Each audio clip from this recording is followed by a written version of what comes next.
CLE, we ride. Dog pound pride in the sky. Let's go. Lock in, lights up, game face on. It's the Hogcast, baby, bring it on. It's the Cleveland Hogcast Sports Show. Yeah. Blue collar blood, that's how we go. Let's go. Every city, every team, we won't smoke. If you ain't built like this, you might choke. It's the Cleveland Hogcast Sports Show. Say what? Hard hits, hot takes, let it roll. Let it roll. From the first whistle to the last blow. Cleveland Hogcast, welcome to the show. Hey! Well, good afternoon, fellow Cleveland sports fans. Dr. Hogwash here with another episode of the Cleveland Hogcast Sports Show. Yes, thank you. Anyway, it's been a hot minute. As I stated in one of the previous videos, we're still in the initial figuring this out, figuring the format out, the schedule, that kind of thing. So for the first couple weeks, these videos are probably going to be a little bit erratic and not on any particular schedule. So, you know, we're still working out some bugs with the software and that kind of stuff, the platform. And once we get all that figured out and we get everything smoothed out and where I kind of like them, then we'll publish a schedule and we'll try to stick to it. Of course, it'll be a loose schedule. At this point, it'll probably be like every other day, every other morning kind of thing, and maybe once on the weekend. But the goal is 3 or 4 shows a week. And the show, I guess the best way I could describe the show, it's not your typical sports show, meaning that, you know, I'm going to jump on here with breaking news all the time or, you know, talking about the previous night's, you know, game and talking, you know, box scores and that kind of stuff.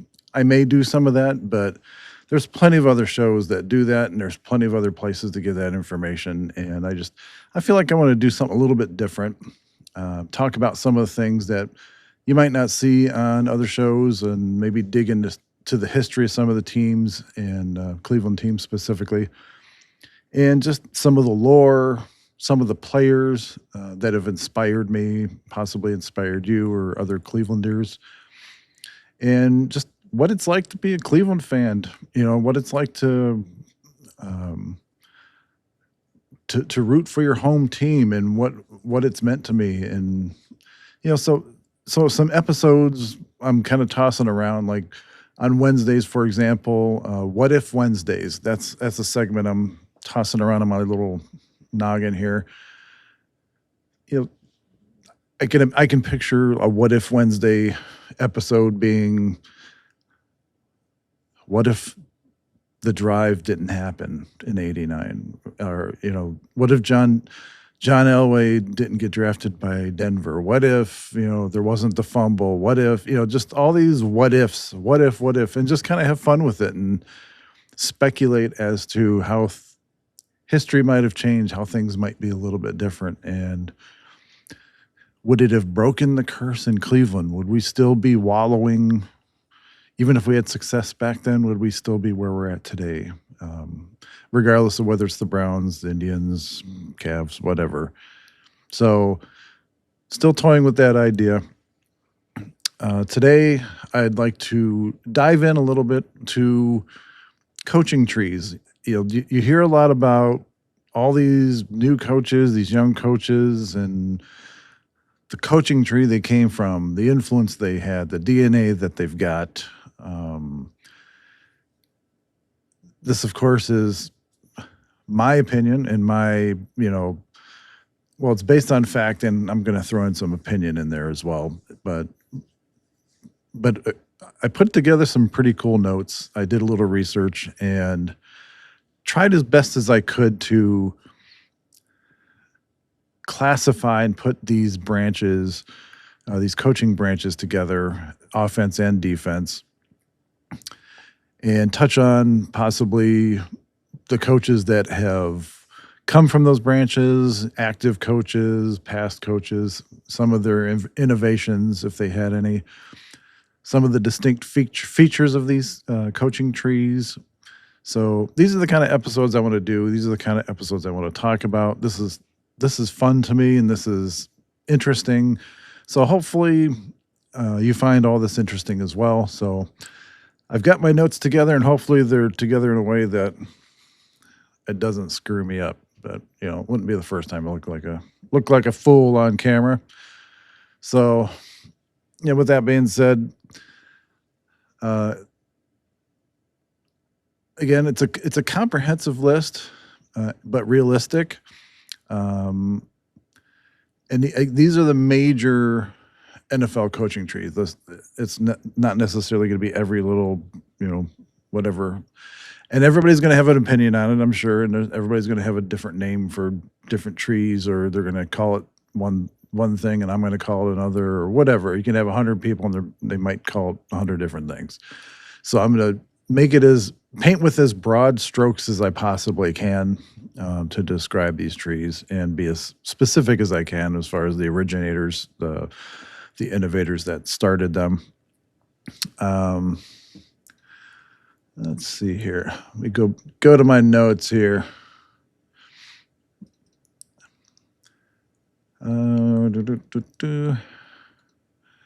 Okay, so the list focused on these key areas: the innovator / creator, distinct philosophies, key direct assistants who became notable head coaches or coordinators, and major branches like second generation coaches that have come off of these. Then we're going to talk a little bit about current and recent active NFL head coaches, and this is as of this month, February 2026. Some of these trees overlap heavily, and most modern offenses trace back to Walsh. Just going to throw that out there. So the foundational tree, or trees, whatever you want to call it, for innovators, and we'll just say the foundational tree period, was Paul Brown. So that was from 46 to 75. So distinct features of the Paul Brown era. So first off, it created the modern NFL. Pro-style playbooks, because up until that point, there really wasn't like detailed playbooks, that kind of thing. Film study was the thing with the Paul Brown system. Year-round scouting departments, the platoon system, face masks of all things. So the Paul Brown era brought in face masks as far as innovations go. Detailed game plans, and an emphasis on execution, organization, and innovation over raw talent. So basically, well, take that for what you will. So better coaching equals better results. You don't necessarily have to have a team full of superstars to get the results. I guess that's what I'm trying to say there. Key direct assistants who became head coaches: Blanton Collier, Weeb Eubank. I haven't heard that name in a long time. When I saw that name, I almost laughed, because as a kid, I used to, every time I heard Weeb, W-E-E-B, Weeb Eubank, Bill Walsh, Chuck Knoll, and Bill Johnson. So major branches from the Paul Brown era. The Walsh, which is the West Coast offense, the biggest offshoot. Knoll, which is what was known as the Steel Curtain back in Pittsburgh, that dynasty, the Steel Curtain, as far as the defensive side of it goes. Current and recent active head coaches, none directly, but massive indirect influence. Virtually every modern system has Paul Brown DNA. The Tom Landry tree, an innovator for the Cowboys in, 60 to 88. Some distinct features of Tom Landry's system. He invented the 4-3 defense, flex defense, and multiple fronts, gap control, and key reading. So players became ultra disciplined in a scheme. So he kind of developed the schematic concept of football. Key assistants, few direct head coaches, but his influence was more on the defensive side of the ball. So he had more of a defensive philosophy as far as that kind of thing goes. Current and recent active head coaches, minimal direct, foundational to, many 4-3 hybrid defenses, Sid Gilman, Eric Coryell-Tree. So the innovator in, I guess, that little group would be Sid Gilman Sid Gilman before Don Coryell. And the Don Coryell, the distinct features, the vertical air raid passing, deep routes, stretching the field, the concept of stretching the field. We hear that all the time. Every time you're watching a nationally televised game, talking about stretching the field. 3 deep concepts, aggressive downfield attack. Key assistants, Norv Turner, Dick Vermeil, Chuck Noll. Hey, that's a crossover. And many passing game coordinators. Current recent active head coaches. There's indirect influence on nearly every passing attack today, especially the whole downfield, deep route incorporations into many offenses. So the modern era offensive trees, like Bill Walsh, West Coast offense, we can trace that back to the 49ers, like 79 to 88-ish. Some distinct features. Some of this may repeat because when I took my notes, I wanted to emphasize certain things, and so they were more memorable if you heard them more than once. So Bill Walsh, distinct features, timing-based, high percentage, short to intermediate passing. So 65 to 80% of routes were less than 15 yards, which I thought that was kind of interesting because you still see a lot of that right now. I mean, just look at a lot of successful teams. I mean, a lot of the routes are less than 15 yards. And that was a concept that he brought back in the late 70s. Also, scripted plays. We're going back to the scripted plays concept again. Precise quarterback progressions. So you had to have smarter quarterbacks, guys that were able to understand the playbook or understand football in general and the concepts, defensive concepts and the offensive concepts of their particular head coach. So a lot of rhythm passing to set up the run. And I'll say that just, out of back of my head growing up, because Bernie Kosar is only like a year older than I am, but I remember when he came into the league, how good the Browns were at running the football because of the rhythm passing from Bernie. His sidearm passing. He would make these short intermediate routes and enough to get chunk yardage, like 8 yards. So it'd open up the ground game. And then you'd have Ernest Biner and Kevin Mack, and they would just pound defenses. So it was hard to defend against the Cleveland offense. I think during that period, the Cleveland offense and Denver and who else?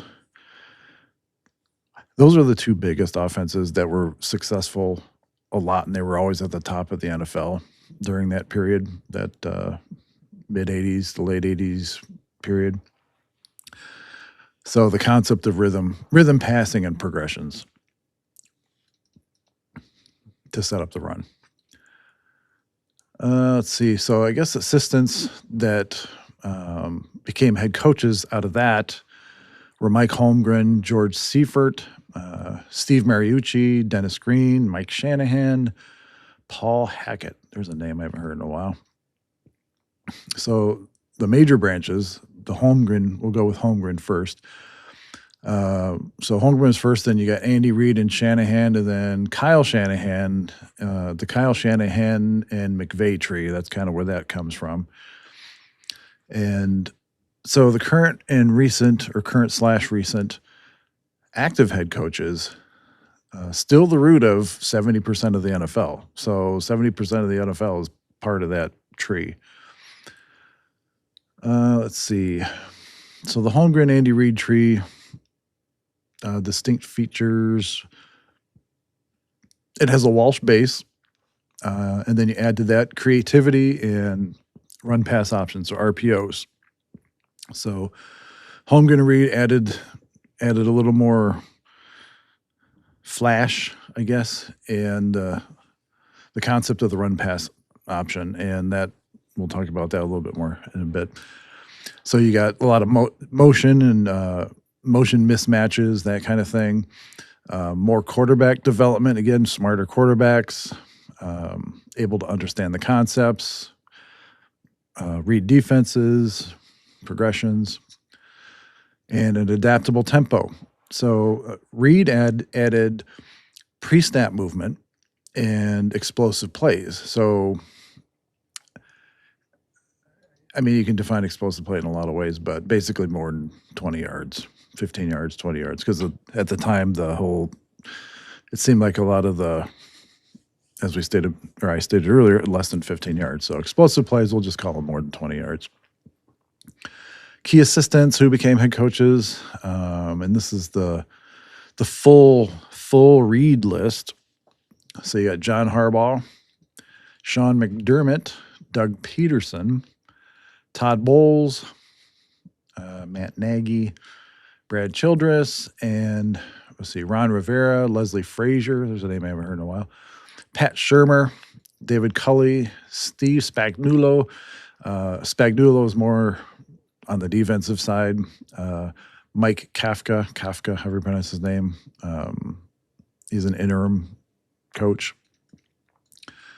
So current slash recent active head coaches in 2026, you've got Andy Reid from the Chiefs, or still with the Chiefs.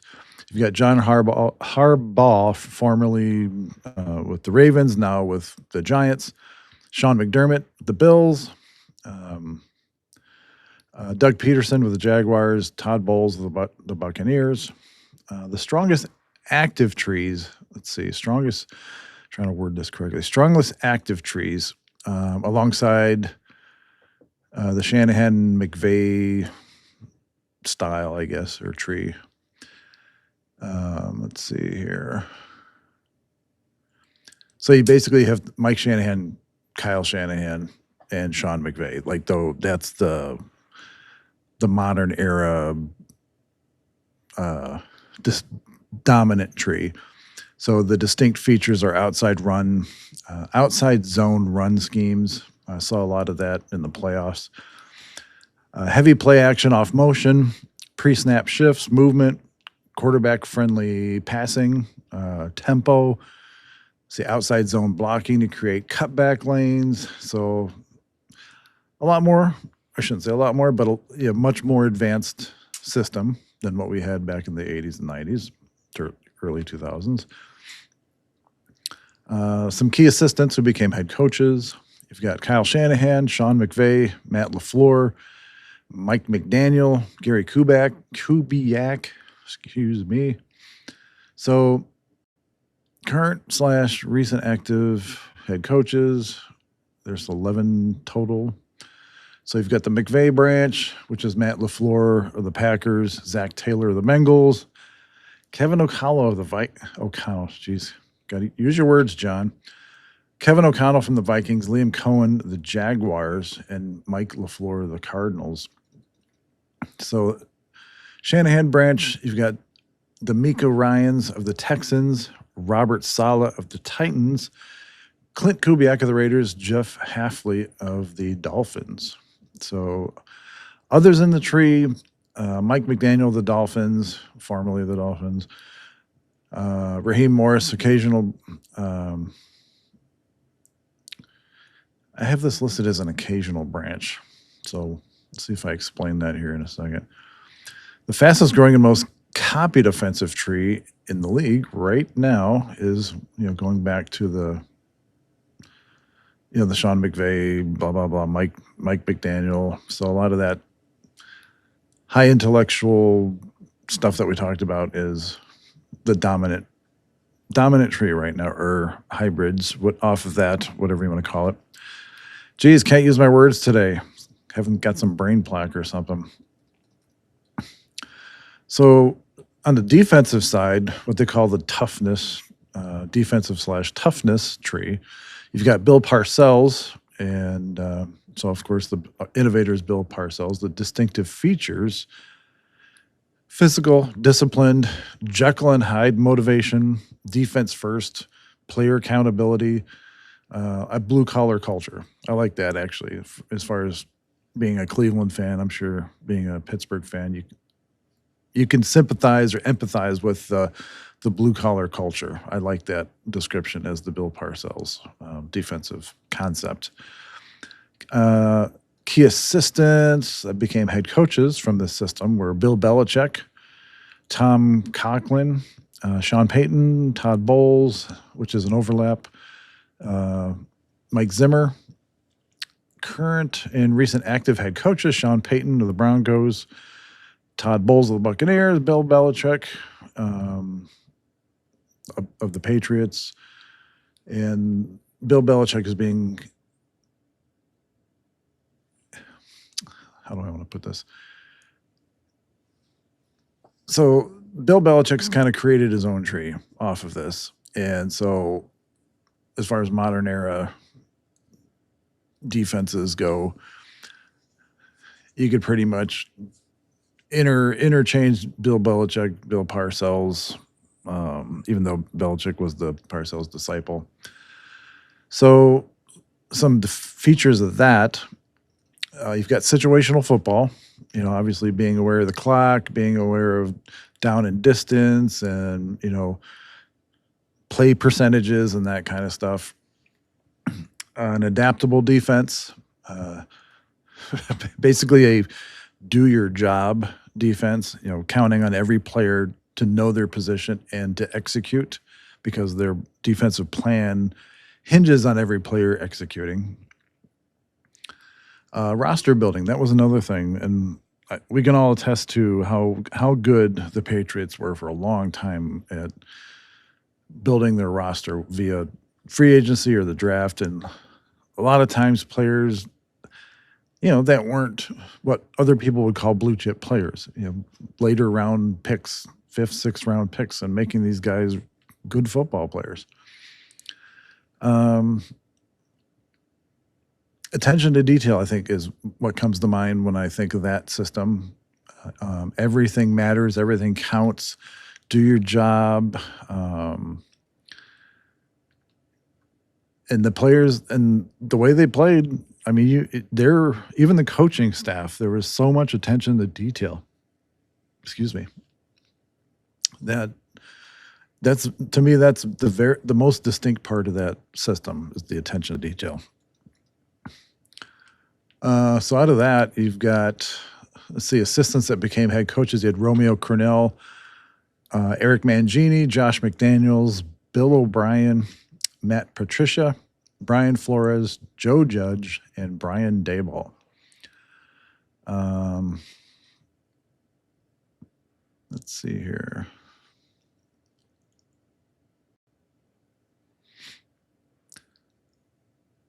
So current or active head coaches as of 2026, effectively 0 direct active head coaches, and this is in quotes. The tree has struggled post-Patriots dynasty. Most fired quickly, which is interesting. Marty Schottenheimer tree is going to be the next one I talk about, but I really found that that people have a hard time, or that Bill Parcells, Bill Belichick, that system that they developed, or that they're credited for, that coaches from that system tend to get fired or they can't execute the system properly the way Belichick did in the Patriots dynasty. So that's just interesting to me. The Marty Schottenheimer tree, some of the features of that: consistent winners, run heavy, and that's, if you look at the '80s Browns, mid '80s, late '80s Browns, run heavy team. Man, they just wore defenses down, and great blocking schemes on the offensive line too. Defense oriented, and again, look at the Browns mid to late '80s. They had incredible defenses. So the idea was just to not only outplay your opponents, but to physically wear them down. So by the time the fourth quarter came, your offense has worn down their defense and vice versa. It's almost like the teams were just so beat up by the end of the game that it was easier. I know in the NFL that's not a realistic thing to say, but to me, it seemed like it was easier to score against a team that was worn down. And not that they weren't trying, but when you have big running backs punishing running backs and you're constantly controlling the line of scrimmage, that's hard to defeat, especially if you have an offense that's running on all cylinders and not making a lot of mistakes and not turning the ball over. So a lot of things have to happen, but if all things being equal and it runs great, man, it's a sight to behold. So again, defensive kind of oriented offense, the Schottenheimer offense,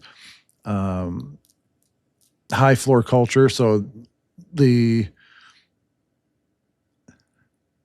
kind of a little bit of the concept of taking maybe not necessarily blue chip players, but getting good players that have a high ceiling and putting them in positions to succeed. That kind of stands out in the whole Schottenheimer system. So some key branches off of that, you've got Tony Dungy. Remember Tony Dungy? Gosh, Tony was a good coach. I liked him anyway. Bill Cowher. How could you not forget Bill Cowher? Mike McCarthy, Bruce Arians. There's a name I haven't heard in a while either. So Mike McCarthy influence still lingers. He's back with the Steelers now, and we don't know if Aaron Rodgers is going to stay. But if Aaron Rodgers is going to stay with a coach, it probably would be Mike McCarthy, even with all the rumors and everything about their relationship. But my understanding is that they talk quite a bit, and so I can see that being if Rodgers is going to go out on a bang, I could see him doing it with McCarthy. So now, with all this being said, this kind of comes down to why I wanted to do this. I wanted to kind of show how and if Todd Monken, where he fits in all this, the new Browns head coach. I'm personally excited about him being the head coach. I know some people are, kind of rolling their eyes or whatever. I've said this before, there's something about this season. I don't know what it is, but it's got my attention, and I'm really paying attention this year. I just feel like something's happening. Something's going to happen. I have a feeling this is going to be an entertaining, a fun, winning season. I just feel it. I don't know why. I just feel it. So with Todd Monken, so he's not from the Shanahan McVay tree. He comes from a broad, independent background, often described as a coaching forest, not like Forrest Gump, but just a coaching forest. And it's kind of rooted in his coaching family because he's got 13 relatives that are coaches, multiple Illinois. Let me back up. There's high school Hall of Famers, multiple Illinois high school Hall of Famers. I want to make sure I got that right because I didn't want to just say Hall of Famers. His strongest NFL connection is under offensive coordinator John Harbaugh. We all kind of know that. And that was with the Ravens from 23 to 25. So, and Harbaugh is a a direct Andy Reid disciple, Reid, Holmgren, Walsh, Paul Brown, going back that way.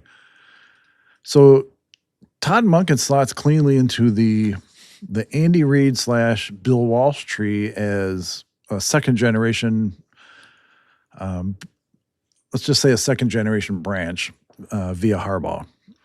So other notable stops, and again, not in any particular tree, wide receivers coach under Jack Del Rio, and that was, let's see, the Jaguars 2007 to 10, Buccaneers 2016 through 18. Offensive coordinator back here at the Browns in Cleveland under Freddie Kitchens. Always loved that name. He looked like somebody that would be called Freddie Kitchens. I don't know why, but just he did. And that was 2019-ish, in that area for a year, whatever it was, short stint. So in college, you've got Les Miles in LSU, Kirby Smart in Georgia. He worked with or under both national titles in Georgia. So bottom line, Monken brings a Reid Walsh offensive DNA. So timing, quarterback development, adaptability, with his own proven track record of turning around offenses everywhere he's gone. So look at Lamar Jackson, for example. He's like the perfect example of that. And he's also shown that he can take what's already there and make it better, and make those players better, make the system better, make the play calling better. So I'm looking forward to it. That's one side of the ball. The offensive side of the ball is an area, that's the shiny toy that, especially for fans, that you want to see flashes, you want to see big plays, you want to see progress, you want to see a big score on the scoreboard at the end of the game. You don't want to see like a 13-7 or kind of game, or a 10-3, whatever it is, and you don't want to get blown out, obviously. So a lot of this again hinges on the defense playing the way it did last year, at least close to what they did last year. Because if they can play close to what they did last year, I think this offense is going to be spectacular. Call me crazy, whatever. I just, I'm an optimist. I've brought that up before, but it is what it is. So, excuse me. So I hope you got something out of that. I hope you like that kind of content. If there's any other ideas for any kind of episodes or segments that you want to see, just throw them in the comments down below. Hit me up if you want to. If you have maybe some old memorabilia or something, some old graphics, some old headlines, some old whatever that you want to talk about, or have me throw on the show, whatever. I'm open to anything at this point. So until I get some feedback from you guys, I'm just going to keep going down this rabbit hole of digging into things that you won't find in mainstream sportscasting, I guess. And I want to try and keep it as local as possible. I do want to talk about exclusively Cleveland or Northern Ohio sports, possibly some hockey, Columbus, the Blue Jackets, that kind of thing. But occasionally I will have somebody on from other markets to talk about the fans in those markets and their expectations for their teams. And because I do have friends around the country, and some have expressed interest in sharing that with me. So we'll see. And as far as the schedule goes, again, we'll work on that and we'll get that out. Once I get that kind of nailed down, I'll let you know. So hope you're having a wonderful day. And until next time, Dr. Hogwash out.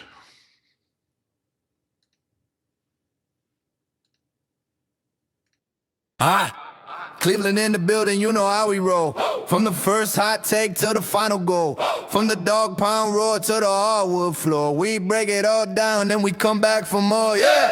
Just the Cleveland Hogcast Sports Show, we locked in. Talking every dub, every loss, every top win. You ran with the squad, now it's time that we go. Thanks for watching, that's the Cleveland Hogcast Sports Show. Hey!